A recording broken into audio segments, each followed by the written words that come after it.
தோத்த ஸ்டோன்லாம் வேலையை படுறா. ஒரு நாள் சாப்பிடலன்னா ஒண்ணு செத்துற மாட்டேன். வந்துடுறானுங்க ஊர்ல இருந்து வந்து உயிரை வாங்கறதுக்கு.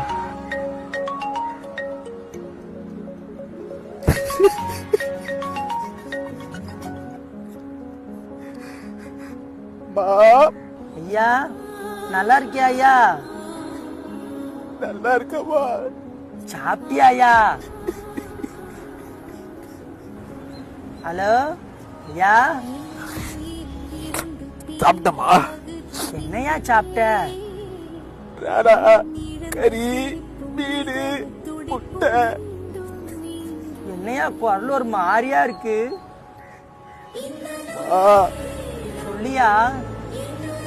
என்னவோ சாப்பிட்ட? நான் இந்த பழைய சோறு இருக்கலாம் அத அந்த நாய்க்கு ஊத்திட்டு மட்டன் பிரியாணியும் பிளாக் பாஸ்ட் கேக்கும் சாப்பிட்டு சரிக்காம உட்கார்ந்துருக்கேன். ஒரு சோடா குடிக்கணும். மா சொல்லியா? மா ஆ போன வைக்கிறியா தயவுசெய்து? வைக்கிறேன். இந்த மாசம் ஒரு 10,000 ரூபாய் போட்டு விட்டுரு. ஓ எப்பவுமே 8,000 போடுவேன். 10,000 கேக்குறா? அக்கா அவளுக்கு பிறந்த நாள் வருதுடா, அவளுக்கு ஒரு பொம்மை வாங்கணும். ஜிபே பண்ணி விட்டுரு. மோ மோ மோ வச்சிடுறேன். சொன்ன கேட்க மாட்டா மனுஷனாவே